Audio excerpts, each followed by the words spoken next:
Welcome to another book review episode of Solidarity Sister with Kristen Wilson. This week, I get to introduce you, if you haven't already found out, about one of my most favorite authors of all time.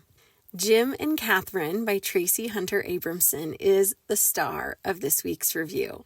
The given description of this book reads, Jim Whitmore has lofty dreams of a bright political career. So when a well-connected friend invites him home for the weekend, the promise of rubbing shoulders with her congressman father and his professional associates is thrilling. What he doesn't anticipate is meeting his friend's sister, Catherine, an intriguing woman who immediately steals his heart.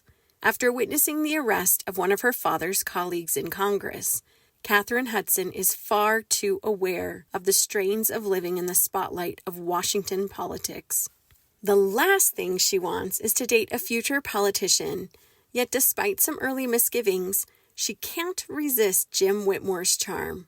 But then Jim is accused of a crime he didn't commit, a crime that could ruin his reputation and his and Catherine's chance at happiness together.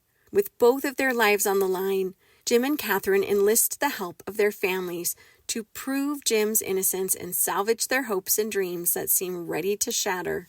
This little description does not do justice to just how excited I was to listen to this book or just how much it was everything I wanted it to be. Traci Hunter Abramson really is one of my top 3 favorite authors of all time when we're talking fiction. I read or listened to all of her books, and Jim and Catherine appear in 3 of Traci's previous series.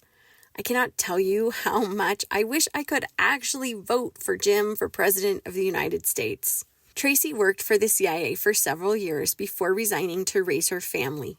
I love her storylines and her characters. She gives me the perfect amount of plot twists and intrigue with characters I grow to love without excessive gore. I love the beautiful romances that she crafts and how they are all closed door on the bedroom activity.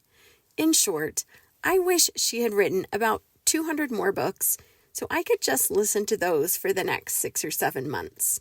I am a huge Traci Hunter Abramson fan, and if you haven't listened to any of her books or read any of her books, I would say put those up high on your list. The second book I want to highlight for this week is Cry Wolf by Kathi Oram Peterson. Danya Blackwolf is bursting with excitement. After years of disappointment, she's just learned she and her husband are one step closer to having their dreams come true. Eager to tell her husband Matthew about her findings, she returns home from her night shift at the hospital. But what awaits her there is no dream. It's a nightmare. Matthew has been murdered, and Danya is the only witness to the masked intruder. With no one to corroborate her story, she is the prime suspect.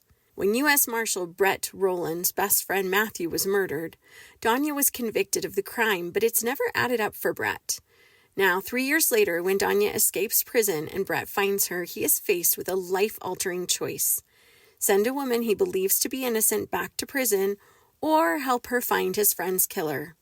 Determined to see justice done, Brett goes rogue. The unlikely allies embark on a dangerous quest to uncover the truth, but what they discover is a plot more far-reaching than they ever imagined and a truth that will test everything they thought they knew.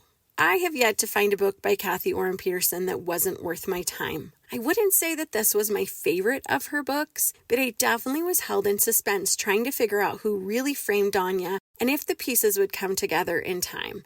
I mean, deep down, I knew that they would, but part of me was still kind of wondering if that would be the case. Honestly, my one pet peeve about this book, and maybe this is just me, but the spelling of the main character, Danya, it's written as Dyani, and my understanding is that should be pronounced Diani. But then the narrator pronounced it Danya, and that just is a pet peeve of mine. I really like when people's names match pronunciation, like that the spelling matches the pronunciation. So that kind of got me a little bit, but honestly, definitely not a reason to skip this book. It would be worth your time to read it.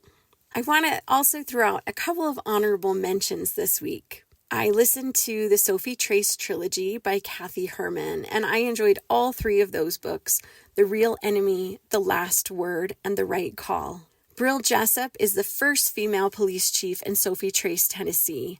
And I like the way that this series not only gives the action and adventure of Brill on the job, but the real life struggles that families can face as we get an inside look into Brill's marriage and the struggles that her kids face and ultimately overcome.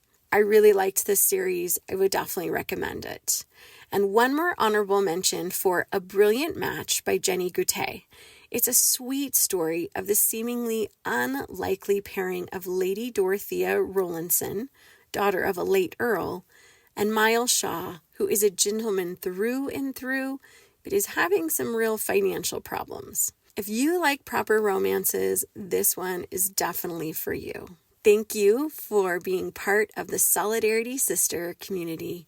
We needed you. Solidarity Sister, Solidarity Sister.